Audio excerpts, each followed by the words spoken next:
He's one of those musicians that is, I am a musician. That's what I am. And he's from the church. You know, his mama is a pastor, and he plays at church. You know, and he's just a musician. This is what I do. If I put out an album, cool. You know, but this is just what he does. You know, and he's not a big fan of rushing anything, as you know. So. 2025 just needs to hurry up and call it a wrap already, because the way celebrities are dropping left and right is wild. Everyone and their mama catching the curse, and now D'Angelo too? According to his family, he'd been quietly battling cancer behind the scenes. But Erykah Badu ain't buying it. She's calling it straight-up BS, saying this was a spiritual attack. And if you know Erykah, you know she don't play when it comes to that otherworldly energy. When her alarm bells start ringing about dark forces, it's usually for a reason. The crazy part? Erykah's not just saying this to be dramatic. Word on the street is that D'Angelo himself confided in her about the spiritual warfare he was facing. He even asked her for protection right around the time Angie Stone mysteriously passed away. So now folks are wondering, did D'Angelo already know his time was coming? Was he the next name on whatever invisible list took Angie out? Because the timing is way too eerie to ignore.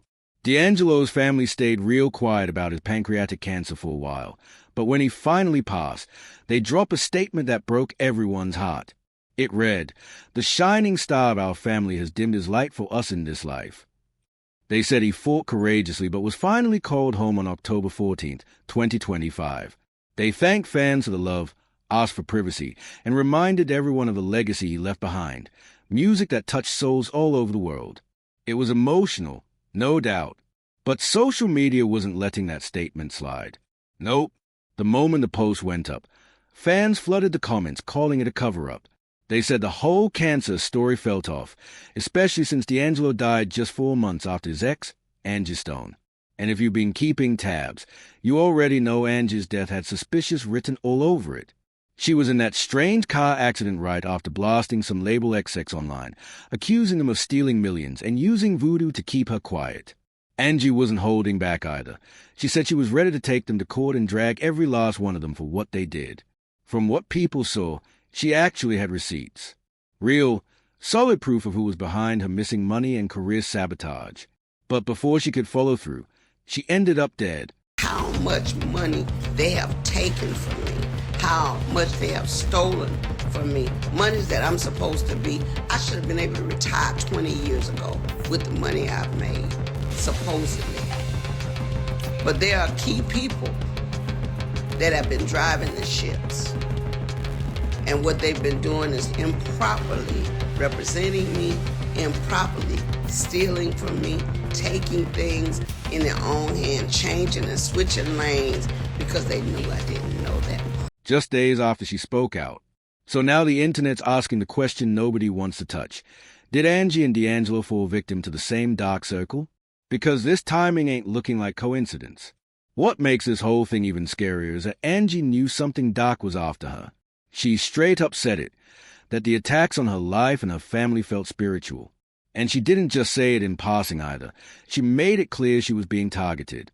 Toward the end of her rant, she even told people to keep their eyes on a certain group if anything ever happened to her. Like, who says that unless they know danger's coming? Angie wasn't being dramatic. She was warning us. And the most chilling part? Just days after she said all that, it actually happened. She was leaving a show around 4 a.m. when her car mysteriously flipped several times. It was brutal. But here's where it gets really twisted. That first crash didn't even kill her. She was alive, trying to crawl out, when a random truck came speeding out of nowhere and slammed right into her again. That's a hit right there. You can't tell me this doesn't sound straight out of one of those Hollywood assassination plots. Like, be for real, this wasn't some random freak accident. Sis was performing, working, living her life just fine. And if I never get it, at least you heard it from me, because I don't know what they might do to keep from paying me all the money they owe me. Attack, I knew it was a spiritual attack on me. However, I was treated and God healed me, cleared up. Then suddenly, she starts calling out people for stealing her money and doing spiritual dope behind her back.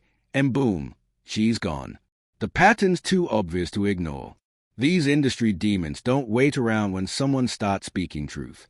The second you threaten their empire, it's lights out. Angie wasn't paranoid. She was aware. And the way it all went down? That's not coincidence. That's a message. But that wasn't even the shadiest part about Angie's death.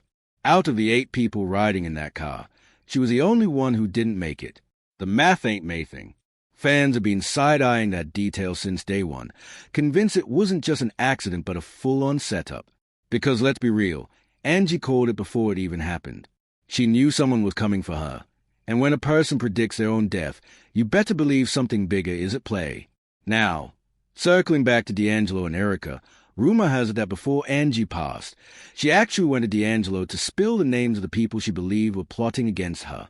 Despite their rocky past, they patched things up for their son's sake, so confiding in him makes perfect sense.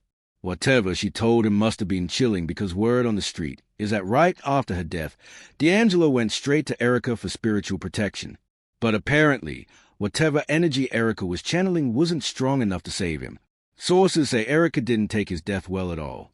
She reportedly blames herself, not just because of the spiritual connection they shared, but because they had a history that went deeper than music. Remember their collab, Your Precious Love? Fans were obsessed with their chemistry, convinced there was more than just artistic vibes between them. Neither of them ever confirmed it, but they sure didn't deny it either. And now, with both Angie and D'Angelo gone, people are starting to wonder if Erykah should be watching her back too. As for their son, Michael Archer Jr., his statement broke everyone's hearts. "It has been a very rough and sad year for me, but my parents taught me to be strong," he said. Just imagine, losing your mom in a car accident right after she said her life was in danger, and then losing your dad months later after he reportedly begged for spiritual protection. It's too much for one soul to handle. One fan wrote, "Losing both parents in the same year is unreal," while another said, "That boy needs all the love and protection he can get." But now, I'm curious, do you think D'Angelo really ran to Erykah because he knew he was next? And was this all part of a bigger industry takedown? Drop your thoughts in the comment below, and don't forget to click here for the next messy deep dive.